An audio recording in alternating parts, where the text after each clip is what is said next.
Magandang araw mga mare. Ngayong araw nga ay maghahanda na naman nga tayo ng pananghalian. Eto nga at pagkagising ay naligo agad ako para mawala ang antok ko sa katawan. Bago nga ako mag-asikaso ay nagligpit muna ako ng counting. Inayos ko na rin itong mga nilabhan ko kagabi dahil napakaganda ng panahon ngayon. Alam niyo naman kapag ganitong maaraw ay talagang napakasarap magsampay. Eto naman yung mga hindi ko na kinayang ihanger kagabi kaya ngayon ko na magagawa. Kahapon din kasi yung araw na sobrang napagod ako sa pag-aayos itong laundry area namin kaya hindi ko na talaga kinaya. Pagkatapos ko naman magsampay eto at binuksan ko na itong malaking tayo. Kapag tanghali na kasi at pumatak na ng alas 12 ay dito na nakatapat ang araw. At ito na ang panangga namin sa inyo. Ilipat ko na rin dito yung mga dumating na parcel at mamaya ko na ito maaasikaso. Mga pinadala nga pala yan sa akin na kailangan kong i-review at i-promote. For today's pananghalian nga magluluto ako ng bistek at gagawa ng baked spaghetti. Ang dami nga rin naming tirang bahaw kaya hindi na ako magsasaing. Eto nga at nagsimula na akong ihanda itong mga kailangan natin na sangkap. Itong gusto ko talaga ang pagluluto kaya kapag ganitong maraming lulutuin ay tuwang-tuwa na ako.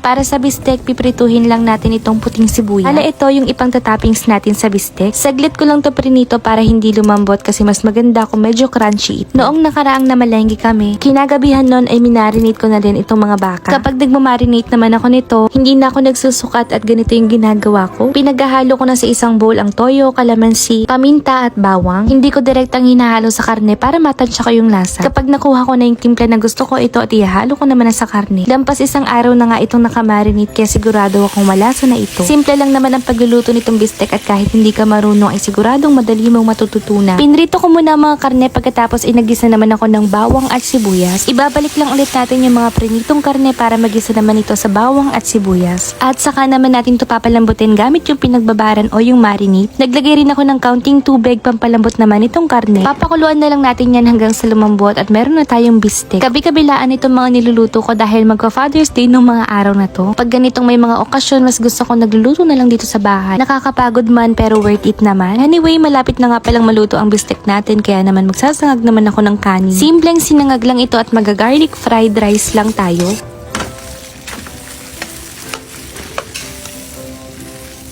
Luto na nga pala ang bistek natin at nagmamantika pa. Ganito nga yung gusto ko sa bistek mga mare, yung sakto lang yung alat at maasim-asim. At dahil luto na, itatoppings na lang natin itong sibuyas na prinito ko kanina. Naghain na rin ako dahil oras na ng pananghalian.